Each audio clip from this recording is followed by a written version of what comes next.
we're always looking years in advance on like what technologies do we want to bring to market, what is the feel, what is the focus, what is the color, the material, the feel that we want to bring, and how is that package going to look? When people, like other people far away, they can recognize that is an HTC product.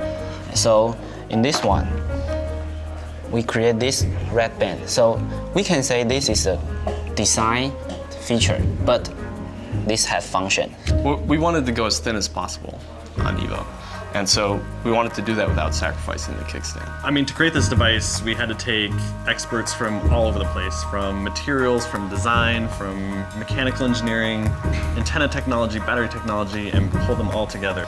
We had to choose a material that didn't sacrifice the strength of the kickstand. It uses a really unique aluminum alloy. It's used a lot in airplane and spacecraft structures because its strength is so high, but yet its weight is also very low. It goes through a series of hardening processes that bring its properties up to a level that most aluminum alloys can't even achieve. It's like a very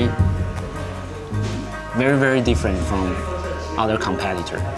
It's LTE, it's an 8 megapixel camera with the f2.0, it's a 1.5 gigahertz processor, it's a kickstand. All these things squeeze into a device that has to be thinner, it has to be more beautiful, it has to be sexier than any EVO before it. One of the interesting effects we wanted to achieve was a soft touch finish. This warm, velvety, soft touch feel, as opposed to a harder, rougher, cold metal feel. We feel that the way a product feels is just as important as the way it looks. Effectively, there's two steps to creating this soft touch effect. The first one is what we call blasting, where they actually blast the aluminum with different types of media. It could be grit or sand or metal beads of different sizes, and that creates a texture on the part. It's blasted at high pressure onto the part. And the second process was a chemical etching process. And if you imagine these sharp peaks on the surface, the chemical etching process was just taking off the top peaks, and that's what was really creating that nice soft touch feel. So we created something that we think is new to the industry without having to include painting or coating. We wanted to create a hairline finish on this edge. So the first step is machining the edge and then polishing. The real challenge is getting a consistent hairline all the way around both the radius as well as these straight edges. So what we ended up developing was a process of a second anodizing step, which didn't actually affect this dark gray color, but we didn't have to protect it. On this one, we try a lot of different detail. Seems like two part, but no, this is one part. You cannot find a potting line. Wow, that is magical.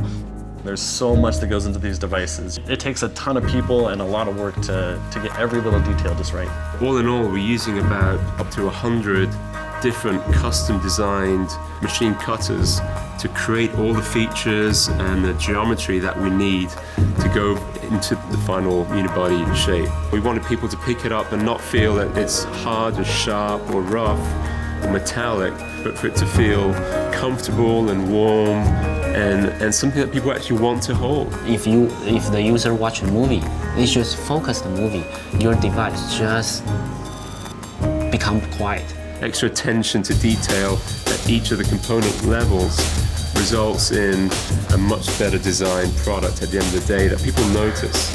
I think that's one of the really cool things about this kickstand is that it's very simple, yet a lot goes into its construction. Everybody on the team, including myself, is really excited for how it turned out, and everybody's lining up for their own. It's the one I want in my pocket.